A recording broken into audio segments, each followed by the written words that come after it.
നട റോഡിലിറങ്ങി പ്രതികരിച്ചും CPM-നെയും SFIയെയും മുഖ്യമന്ത്രിയെയും ഒക്കെ വലിച്ചു കയറിയും ഗവർണർ ആരിഫ് മുഹമ്മദ് ഖാൻ അതിശക്തമായി തന്നെ മുന്നോട്ട്. ഗവർണറുടെ സുരക്ഷാ ഉത്തരവ് സംസ്ഥാനത്തിന് കൈമാറാതെ കേന്ദ്രവും രാജ്ഭവനും നിലപാട് വ്യക്തമാക്കിയിരിക്കുകയാണ്.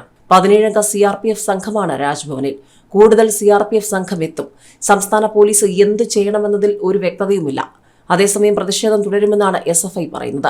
ഗവർണറുടെയും രാജ്ഭവന്റെയും സുരക്ഷ CRPF-ന് കൈമാറിയിട്ടും സംസ്ഥാനത്തെ അറിയിക്കാതെ കേന്ദ്രവും രാജ്ഭവനും. പള്ളിപ്പുറം ക്യാമ്പിൽ നിന്നുള്ള 17-അംഗ CRPF സംഘം രാജ്ഭവനിലുണ്ട്. പക്ഷേ സുരക്ഷാ ചുമതല ഏറ്റെടുത്തുള്ള കേന്ദ്ര ആഭ്യന്തര മന്ത്രാലയത്തിന്റെ ഉത്തരവ് ഇതുവരെ സംസ്ഥാന സർക്കാരിനോ പോലീസിനോ നൽകിയിട്ടുമില്ല. അതിനാൽ എന്ത് സുരക്ഷയാണ് കേന്ദ്രം ഒരുക്കുന്നത്? സംസ്ഥാന പോലീസ് എന്തെല്ലാം ചെയ്യണം എന്നതിൽ സംസ്ഥാനത്തിന് വ്യക്തതയില്ല. നിലവിൽ പോലീസ് തുടരുന്ന സുരക്ഷ ഒന്നും പിൻവലിച്ചിട്ടുമില്ല. അതേസമയം കൂടുതൽ CRPF സംഘം എത്തിയേക്കും. കേന്ദ്രസേന എത്തിയാലും പ്രതിഷേധം തുടരുമെന്നാണ് SFI നിലപാട്. കഴിഞ്ഞ ദിവസം മുംബൈക്ക് പോയ ഗവർണർ കൊച്ചിയിലേക്ക് മടങ്ങി വരുമ്പോൾ ഇനി എന്ത് എന്നുള്ളതും ഏവരും ഉറ്റുനോക്കുകയാണ്.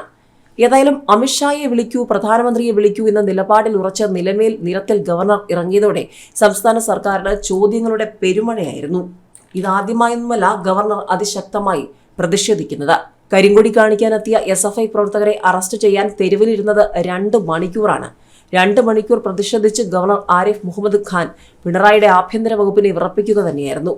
നിലമേൽ ജംഗ്ഷന് സമീപം കഴിഞ്ഞ ദിവസം കണ്ട അസാധാരണ സംഭവം വരും ദിവസങ്ങൾ എന്തിന്റെ സൂചനയാണ് എന്നുള്ളതാണ് ഏവരും ഇപ്പോൾ ഉറ്റുനോക്കുന്നത്.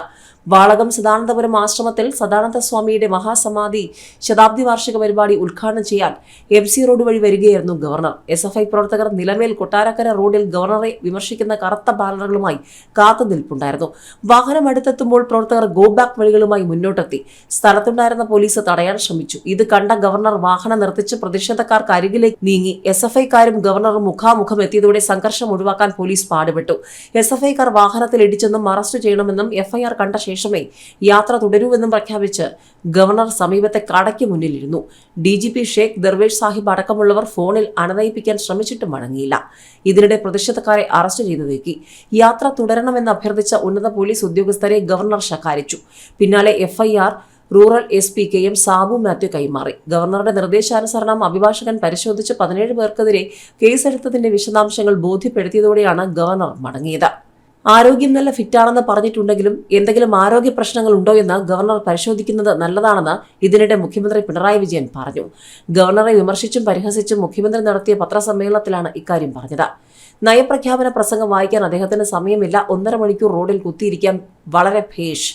FIR ഇടലും കേസെടുക്കലുമെല്ലാം പോലീസിന്റെ പണിയല്ലേ, അതവർ ചെയ്യില്ലേ എന്നാണ് മുഖ്യമന്ത്രി ചോദിച്ചത്. ഏതായാലും കൊല്ലത്തെ സംഭവത്തിന് പിന്നാലെ ഗവർണർക്ക് CRPF-ന്റെ മേൽനോട്ടത്തിലുള്ള EZ+ സുരക്ഷ നൽകാൻ കേന്ദ്ര ആഭ്യന്തര മന്ത്രാലയം നിർദ്ദേശം നൽകി. രാജ്ഭവനും CRPF കാവൽ ഉറപ്പാക്കാൻ നിർദ്ദേശിച്ചതായി കേന്ദ്ര ആഭ്യന്തര മന്ത്രാലയം രാജ്ഭവനെ അറിയിച്ചു. ശനിയാഴ്ച തന്നെ CRPF സംഘം ഗവർണറുടെ സുരക്ഷാ ചുമതല ഏറ്റെടുത്തു. നിലവിൽ കേരള പോലീസിനാണ് ഗവർണർക്കും രാജ്ഭവനും സുരക്ഷ ഒരുക്കിക്കൊണ്ടിരിക്കുന്നത്. 5 മണിക്കാണ് മാസ്കറ്റ് ഹോട്ടലിൽ പരിപാടിക്ക് എത്തിയപ്പോൾ പോലീസിന്റെ സുരക്ഷയിലായിരുന്നു ഗവർണർ. എന്നാൽ ഈ പരിപാടി കഴിയുമ്പോഴേക്കും CRPF സുരക്ഷ ഏറ്റെടുത്തു. 55-അംഗ സുരക്ഷാ ടീമാവും ഗവർണർക്കൊപ്പം ഉണ്ടാവുക. ഇതിൽ 10 അതിലധികമോ പേർ പ്രത്യേക പരിശീലനം നേടിയ കമാൻഡോസ് ആയിരിക്കും. അകമ്പടി വാഹനങ്ങളുടെ എണ്ണം കൂടും. ബുള്ളറ്റ് പ്രൂഫ് കാറുകൾ ഉൾപ്പെടുത്തിയാകും അകമ്പടി വാഹനങ്ങൾ. കൂടുതൽ സുരക്ഷ വേണമെന്ന് കേന്ദ്രത്തോട് ആവശ്യപ്പെട്ടിട്ടില്ലെന്നാണ് ഗവർണർ ആരിഫ് മുഹമ്മദ് ഖാൻ പറഞ്ഞത്. കേരള പോലീസ് മികച്ചതാണെങ്കിലും അവരെ ജോലി ചെയ്യാൻ അനുവദിക്കുന്നില്ല. അവർക്കുമേൽ രാഷ്ട്രീയ സമ്മർദ്ദമുണ്ടെന്നും മുഖ്യമന്ത്രി വഴിതെറ്റിക്കുകയാണെന്നും ഗവർണർ കുറ്റപ്പെടുത്തി. ഗവർണർ വാഹനത്തിൽ നിന്നിറങ്ങി റോഡരികിൽ കസേരയിൽ ഇരിപ്പുറപ്പിച്ചപ്പോൾ തന്നെ അദ്ദേഹം മോഹൻ അമിത്ഷായെ വിളിക്കൂവെന്നും പിന്നീട് പ്രധാനമന്ത്രിയെ വിളിക്കൂവെന്നും പറഞ്ഞിരുന്നു. പിന്നീട് സദാനന്ദപുരത്ത് ഉദ്ഘാടന പ്രസംഗത്തിനിടെ ഗവർണർക്ക് പ്രധാനപ്പെട്ട ഒരു ഫോൺ വിളി വന്നു. പ്രസംഗം നിർത്തി അദ്ദേഹം കാര്യങ്ങൾ വിശദീകരിച്ചു. പിന്നീട് സമാധി മണ്ഡപത്തിൽ എത്തിയപ്പോഴും ഇതുപോലൊരു ഫോൺ വിളി എത്തി. അദ്ദേഹം കാര്യങ്ങൾ വിശദീകരിച്ചു. പ്രധാനമന്ത്രിയുടെ ഓഫീസിൽ നിന്നും ഗവർണറെ വിളിച്ച് വിവരങ്ങൾ തേടിയിരുന്നുവെന്നാണ് സൂചന. സംഭവം നടക്കുന്ന ഘട്ടത്തിൽ തന്നെ കേന്ദ്ര ആഭ്യന്തര മന്ത്രിയുടെ സെക്രട്ടറിയെ വിളിച്ച് ഗവർണർ കാര്യങ്ങൾ ധരിപ്പിക്കുകയും ചെയ്തു. ഇതിന് പിന്നാലെയാണ് ഗവർണറുടെ സുരക്ഷാ സംവിധാനത്തിൽ കേന്ദ്രം മാറ്റം വരുത്തിയത്. SFI പ്രവർത്തകരുടെ പേരിലുള്ള FIR-ന്റെ പകർപ്പും കേന്ദ്ര ആഭ്യന്തര മന്ത്രാലയത്തിന് ഗവർണർ കൈമാറിയിട്ടുണ്ട്. തനിക്കെതിരെ കരിങ്കൊടി കാട്ടുകയും കാറിലിടിക്കുകയും ചെയ്തത് 50-അംഗ സംഘമെന്നാണ് ഗവർണർ പറയുന്നത്. ചടയമംഗലം പോലീസ് കേസെടുത്തത് 17 ആളുകളുടെ പേരിൽ. CCTV ദൃശ്യങ്ങൾ ശേഖരിച്ച് മറ്റ് പ്രതികൾ ഉണ്ടെങ്കിൽ അവരെയും അറസ്റ്റ് ചെയ്യുമെന്നാണ് പോലീസ് വിശദീകരിക്കുന്നത്.